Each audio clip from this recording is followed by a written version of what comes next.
पूर्ण परमात्मा सर्व सृष्टि रचनहार कबीर देव प्रत्येक युग में इस धरा पर अवतरित होते हैं और एक आम जनसाधारण की तरह लीला करते हुए अपने वास्तविक घर यानी सतलोक की जानकारी भक्त समाज को देते हैं। किंतु उस समय हर कोई परमेश्वर को नहीं पहचान पाता। आज से लगभग 625 वर्ष पूर्व भी पूरी सृष्टि को बुनने वाले पूर्ण परमात्मा कबीर साहिब जी ने काशी नगर की जुलाहा बस्ती में एक टूटी सी झोपड़ी में 120 वर्ष तक कपड़ा बुनने की लीला करते हुए अपने तत्व ज्ञान व सतलोक की महिमा का गुणगान किया और समाज में फैले पाखंडवाद को खत्म कर भक्त समाज को एक सत्य भक्ति प्रदान की, जिसके करने से लोगों को परमात्मा वाले लाभ प्राप्त होने लगे, जिससे प्रभावित होकर उस समय हिंदू और मुसलमान दोनों धर्म के 64 लाख की संख्या में श्रद्धालु कबीर परमेश्वर जी के शिष्य हुए। वहीं दूसरी तरफ कबीर परमेश्वर जी को एक आम भक्त, संत व गरीब जुलाहा समझ उस समय के मुल्ला, काजी, पंडित और ब्राह्मण कबीर साहिब जी की महिमा चारों तरफ फैलते देख ईर्ष्यावश आए दिन उन पर जुल्म करने की असफल कोशिश करते ही रहते थे। उन्हीं में से एक थी राजा सिकंदर लोधी के धार्मिक पीर शेख तकी द्वारा काशी में भंडारे की झूठी चिट्ठियां डालकर परमेश्वर कबीर जी को बदनाम करने की साजिश।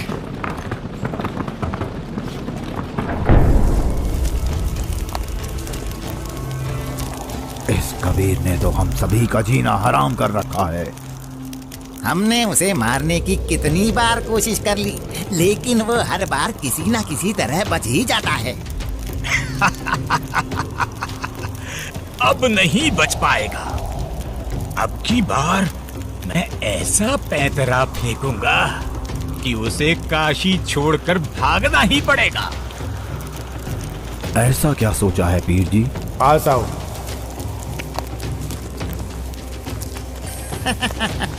आपने भी क्या तरकीब सोची है? अब तो उसके लिए भारी मुसीबत आने वाली है। अगले ही दिन से एक पत्र भारतवर्ष के कोने कोने में सभी मठों, आश्रमों, मंदिरों में पहुंचने लगा।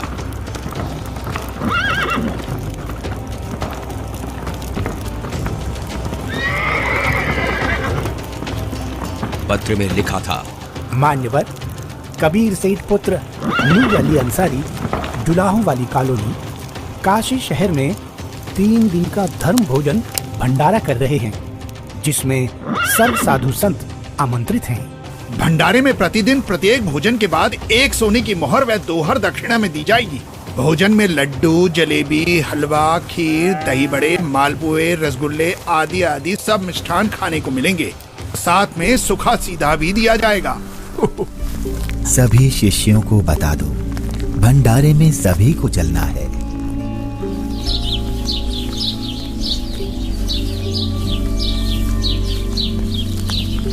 जगह जगह झूठी चिट्ठी के पहुंचते ही हर तरफ भंडारे की चर्चा होने लगी, जिसके बाद सोने की मोहर और दोहर के लालच में पूरे देश से लाखों की संख्या में लोग काशी में निश्चित दिन से पहले वाली रात्रि को ही पहुंचने लगे और देखते ही देखते पूरी काशी नगरी भंडारे में आए साधु संतों से भर जाती है। अरे भक्तों, आज इतनी भीड़ कैसे लगी है? तुम किस नींद में सोए हुए हो? तुम्हें पता नहीं यहाँ काशी में कबीर नाम का सेठ 3 दिन का भंडारा कर रहे हैं, जिसमें प्रत्येक भोजन के साथ 1 सोने की मोहर व दोहर भी दी जाएगी। आपको कोई निमंत्रण पत्र मिला है? हाँ, ये देखो चिट्ठी। ये जरूर किसी की बदमाशी है। मुझे जल्दी से गुरुदेव को सब बताना चाहिए। गुरुदेव, गुरुदेव, गुरुदेव। क्या हुआ रविदास? गुरुदेव, आज तो अपनी काशी छूटेगी। उन दुष्टों ने तो हद कर दी। आपके नाम की झूठी चिट्ठी बंटवा रखी है कि कबीर सेठ पुत्र नीरू 3 दिवसीय भंडारा करेगा, जिसमें प्रत्येक भोजन के बाद खाने वाले को 1 सोने की मोहर और 1 दोहर भी दी जाएगी। अच्छा, और अब उस झूठी चिट्ठी को लेकर लाखों की तादाद में लोग भंडारे के लिए आए हुए हैं। रविदास, आज तो सारी सीमाएं पार कर दी हैं उन नादानों ने। मैं गरीब आदमी, मेरे पास तो अपने परिवार के लिए ही मुश्किल से अनाज होता है। इतने लोगों को मैं कहाँ से भोजन खिलाऊंगा? आप अंदर से दरवाजा बंद कर लो और कोई भी आए तो खोलना मत। जब कोई नहीं मिलेगा तो थक हार कर अपने आप वापस चले जाएंगे।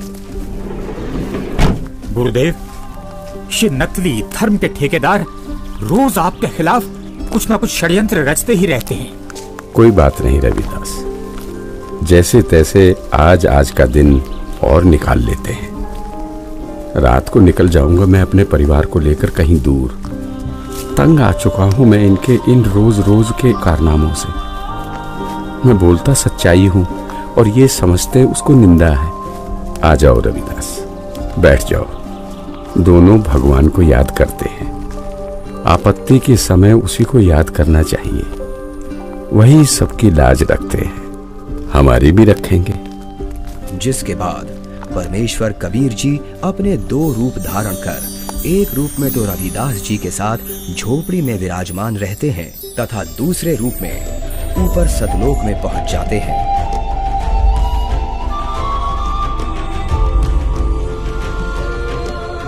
जहां असंख्य बैल उनका इंतजार कर रहे होते हैं, जिनके ऊपर टंगे झोलों में भंडारे के लिए टेंट का सामान और पका पकाया भोजन, लड्डू, जलेबी, कचौड़ी, पकौड़ी सब लदा हुआ है। हे सृजनहार परमात्मा, जहाँ आप गए हो वो तो खाकी खंजूस स्थान है। वहाँ सारी उम्र लगे रहते हैं, फिर भी खाने को भोजन तक अच्छे से नसीब नहीं होता। आपके आदेश से हमने सब कुछ तैयार कर रखा है। परमेश्वर कबीर साहिब जी वहाँ खड़े अनंत कोटि बैलों में से केवल 9 लाख बैलों को और सेवादार रूप में वहीं की कुछ हंस आत्माओं को लेकर एक पल में सतलोक से चलकर काशी में प्रकट हो जाते हैं।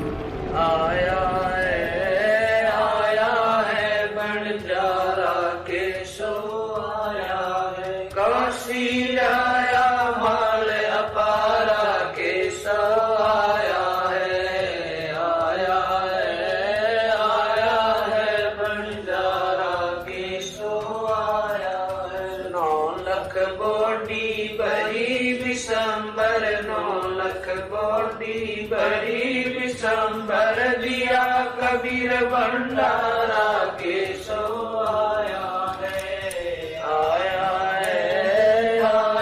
है बंजारा के सो आया है। धरती ऊपर तंबू ताने, धरती ऊपर तंबू ताने, चौपड़ के बंजारा के सो आया है,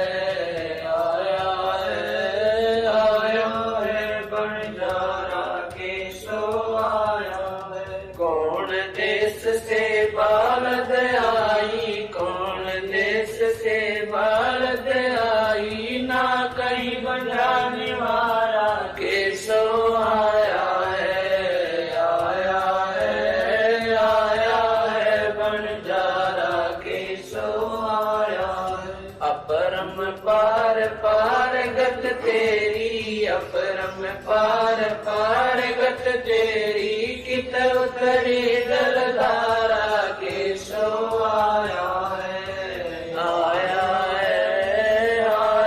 है बंजारा के सो आया है। साहूकार नहीं कोई जाके, साहूकार नहीं कोई जाके, काशी नगर मजारा के सो आया है,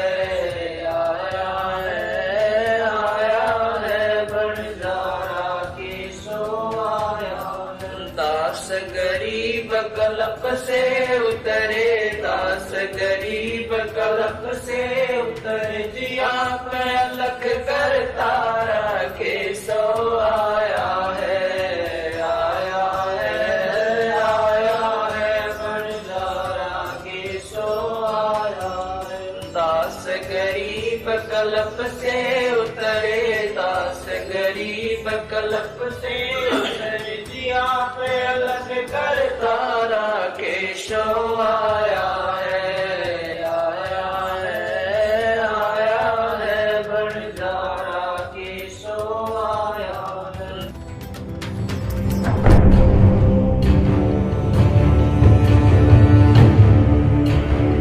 राजन, आपके गुरु का निमंत्रण आया है भंडारे का, आप चलेंगे नहीं क्या? गुरुदेव भंडारा करें और मैं न जाऊं, मैं अवश्य चलूंगा। काशी चलने की तैयारी की जाए। देखते ही देखते काशी शहर के चौपड़ के बाजार में परमेश्वर की दया से भंडारा शुरू हो जाता है। ऐसा स्वादिष्ट भोजन, वाह, जो खाता वो गुण गाते नहीं थक रहा था। सब्जी, पूड़ी, लड्डू, जलेबी, कचौड़ी, पकौड़ी, दही भल्ले, खीर, हलवा आदि जो कोई कुछ भी पकवान मांगता वो उसे खाने को मिल रहा था। और चिट्ठी में लिखे अनुसार प्रत्येक भोजन के बाद सभी को एक दोहर और एक सोने की अशरफी भी दी जा रही थी।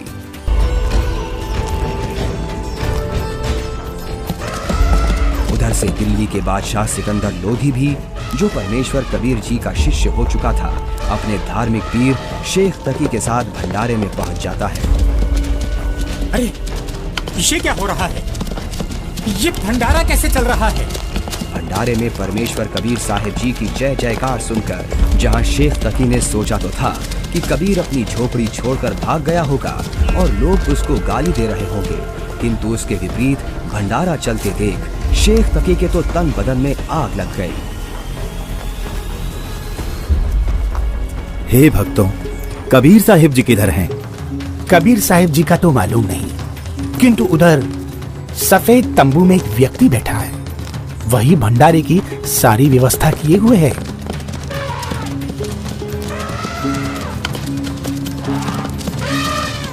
ये भंडारा कैसे चल रहा है?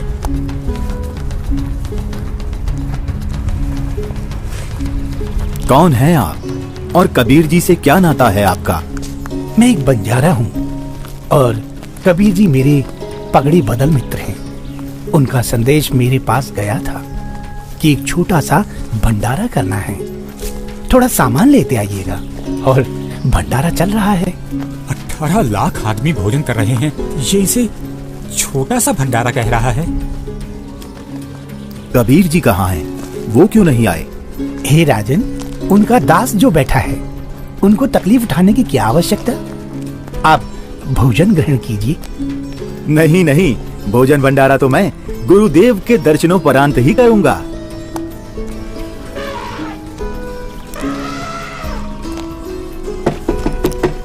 हे गुरुदेव, लगता है उन्होंने हमें यहाँ भी खोज लिया। भीड़ शायद घर पूछते पूछते यहाँ तक पहुँच गई है। कोई बात नहीं, आप दरवाजा मत खोलना, कुछ देर बाद अपने आप चले जाएंगे। दरवाजा खोलिए परवरदिगार, दिल्ली से आपका दास सिकंदर आया है। राजन, हम दरवाजा नहीं खोलेंगे। इन लोगों ने तो आज सभी हदें पार कर दी हैं। मेरे नाम से झूठी चिट्ठी डाल रखी है। मैं कैसे निकलूं बाहर? इस बनारस में कोई सेठ भी मेरा ऐसा जानकार नहीं है जो मुझे पैसे उधार दे दे। मैं तो बड़ी मुश्किल से ताना बुनकर अपने परिवार का पालन करता हूँ। इन लोगों ने मेरा जीना मुश्किल कर दिया है। बस आज रात होने का इंतजार है राजन। रात होते ही मैं अपने परिवार को लेकर कहीं दूर चला जाऊंगा। है परवरदिगार, आप मुझे नहीं बहका सकते। आप ही अल्लाह अकबर हो। आपने देखो वहाँ क्या रंग लगा रखे हैं। एक बार दरवाजा खोल दो दाता, दास आपके दर्शन करना चाहता है। खोल दो दरवाजा।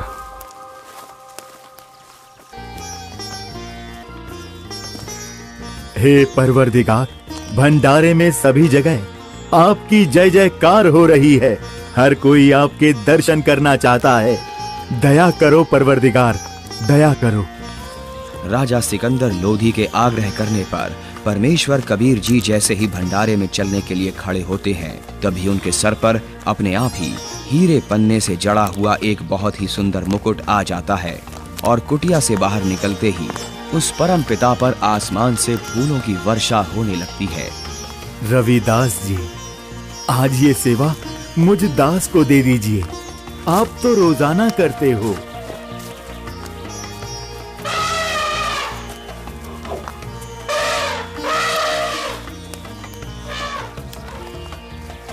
इनमें से कबीर जी कौन हैं? जिस पर बादशाह सिकंदर लोदी चवर कर रहे हैं वही कबीर हैं।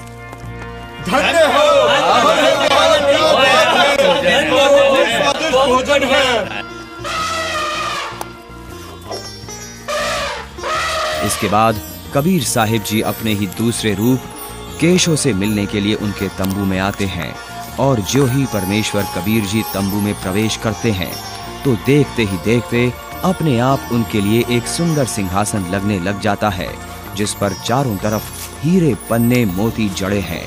परमेश्वर कबीर साहिब जी आसन ग्रहण करते हैं। उधर परमेश्वर को देखने के लिए भंडारे में आई लाखों की भीड़ टेंट के चारों तरफ इकट्ठा हो जाती है, जिसके बाद केशव रूप परमात्मा कबीर जी से कहते हैं, हे परमेश्वर, आप अपने अद्भुत लोक को छोड़कर इस झूठ कपट वाले लोक में क्यों आ गए? आप इनका भला सोचते हो, इनको अमृत भोजन खिला रहे हो और ये आप ही के विरुद्ध इकट्ठा हुए रहते हैं। केशव, सब लोग मैंने ही रचे हैं, सबका धारण पोषण मैं ही करता हूँ। तू मेरे दुख को नहीं जानता, ये सब मेरे बच्चे ही हैं। अपनी अज्ञानता से ये काल के जाल में फंसकर भयंकर कष्ट उठा रहे हैं और उसी काल के प्रभाव से ये आज मुझे अपना दुश्मन मान रहे हैं। मैं इनको सत भक्ति देकर वापस लेने के लिए आया हूँ।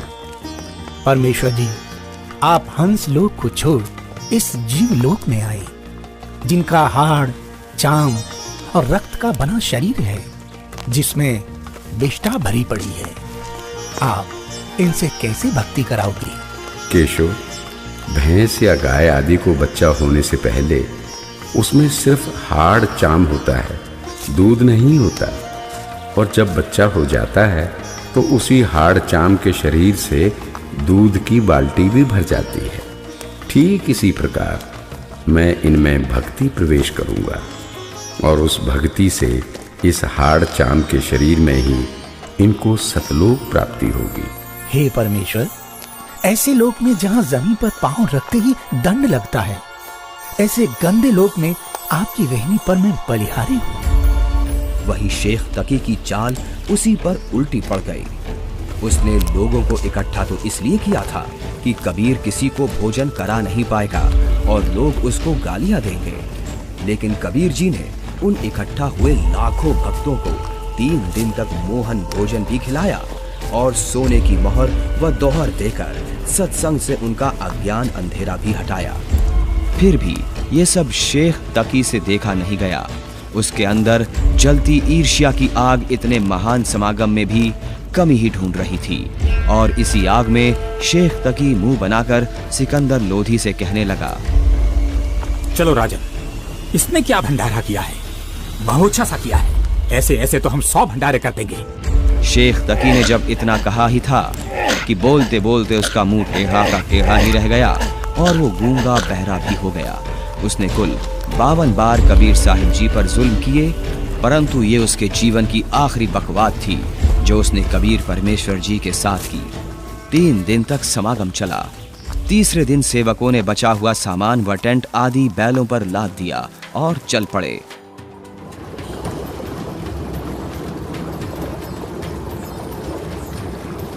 गंगा में पानी ज्यादा है, इसे अभी पार नहीं किया जा सकता। हाँ हाँ, अभी मत जाओ। बंजारे और बैल जैसे ही गंगा के किनारे पहुंचे तो गंगा का पानी एकदम कम हो जाता है और फिर सारे बैल निकल जाते हैं, जिसके बाद गंगा का पानी फिर से ओवरफ्लो होकर बहने लगता है, जिसे देख वहां खड़ी भीड़ आश्चर्यचकित रह जाती है।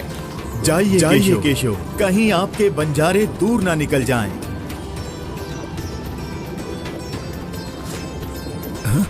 ये क्या? कहाँ गए बैल, कहाँ गए बंजारे? राजन, जहाँ से आए थे वहीं चले गए। इससे पहले कि सिकंदर इस बात को समझ पाता, उसी समय केशव भी कबीर जी के अंदर समा गए। सिकंदर दंग रह गया। रोते हुए कबीर परमेश्वर जी के चरणों में दंडवत की।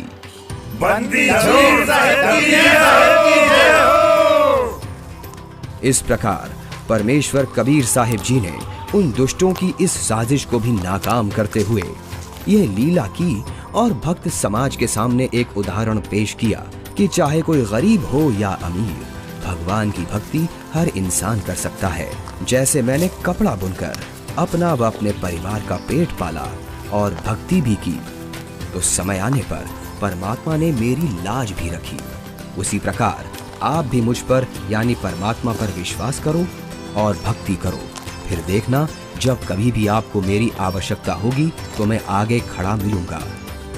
पर्वत पर्वत मैं फिरा, कारण अपने राम, राम सही के संत मिले, जिन सारे सब काम सत साहिब। ये अनमोल ज्ञान जगत गुरु तत्वदर्शी संत रामपाल जी महाराज के सत्संगों का अंश मात्र है। संपूर्ण आध्यात्मिक ज्ञान के लिए सुनिए संत रामपाल जी महाराज के मंगल प्रवचन।